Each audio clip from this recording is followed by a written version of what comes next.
So potentially the most resourceful version of me. So what that means I can take from that experience is that I can now move forward with a greater level of confidence in me because I have just grown beyond what I was before.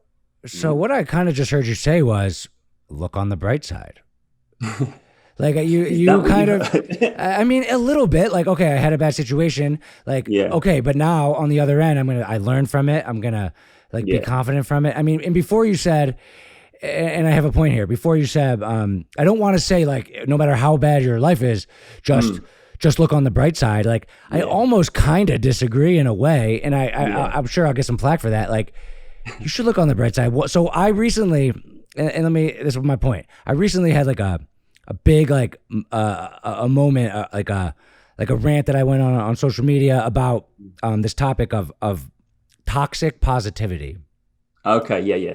Somebody like responded to me on Twitter about because I was about toxic positivity, and I got like enraged because I think that positivity is like a great way to deal with things. Do you think positivity can be toxic?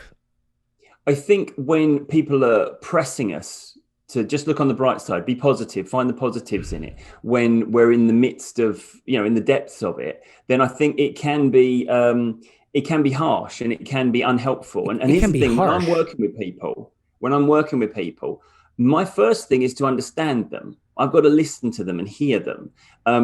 Because I've got to kind of try and help talk around a bit of their mind into doing something different. Yes, yes, Yeah.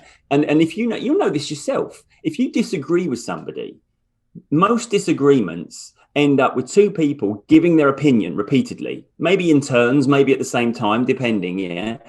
But the other isn't listening to the other because they're saying, no, wait a minute, you haven't heard me. Because I feel yes, like if you fully understood me, you would adopt my opinion. So clearly yes. you haven't heard me. And Yeah. then walls Because go up and it's a bad conversation. exactly. So our job really is to say, okay, what's going on with you? Because even though I might not feel how you're feeling, I might even struggle to connect or understand it. But if I can recognize there's a good reason why you're feeling this way, then maybe we can start to talk on that level. Yeah. So Right. I will have conversations with people, and there's a part of their mind, not their conscious part, but their subconscious part, telling me it's correct, it's appropriate to feel incredibly anxious about X or Y situation. Yeah. Now, before I can explain to that part why it doesn't have to, I've probably got to hear that part and understand why it's currently Yes. doing it. Yeah. Yes. So I might, so for example, my anxiety was social anxiety. I got a fair bit of bullying the later years of my school years, and I'd kind of always been that nervous, anxious kid in the run up to it anyway. So you could argue my behaviours were heading that way and my responses were heading that way.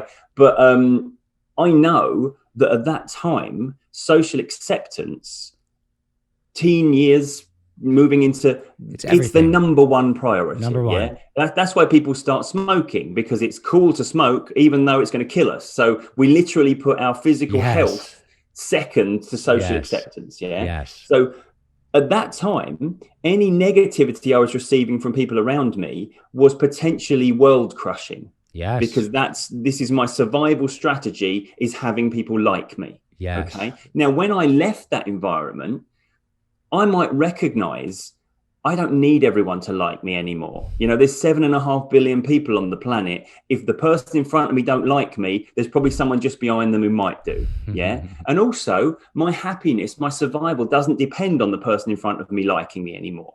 So I can reason that through, but until I understand why the part that's doing the anxiety had that strategy on board, that part won't even listen to me about that. Yeah. So I have to recognize, yeah, I can understand why this guy in here, is saying, stay away from people. They're bad news. They'll give you a bad time and it will lead to disaster. Yeah. But Yes. if I can understand that part, it doesn't mean I have to agree with it, but I need Right. to understand its point of view, where it's coming from. Right. Okay. So I can't even remember toxic positivity. That's right. Yeah. So if somebody says to me, just be positive, I can understand their point of view, but until they understand why I'm currently feeling very negative, I'm not going to adopt it or listen to it, Right. because Right. you haven't listened to me and my Right. journey and my story. So I'm still too invested with getting heard first and foremost. This is the journey for a lot of people dealing with high anxiety levels. is that they fight so hard to get this feeling recognized as genuine and not just, oh, I'm being a bit of a snowflake now. Yeah. Right. That they're so invested in the validation of the feeling, they don't even get the option to think about how they can change it. Right. Because if they changed it, all those people saying, I told you just needed to be positive. So it's almost like they don't want to give them that validation. Well, exactly. And suddenly then what was I wrong all along? The fact that it could be changed. Does that mean now that those people that were just saying, oh, just cheer up, they were right? You know, it puts us in an impossible position. Right. So I can understand toxic positivity as far as just being an asshole or a wanker. Just like, just being like, there you go. Just like, I'm not listening to you. Be positive. You'll be fine. That is toxic disattention to the person.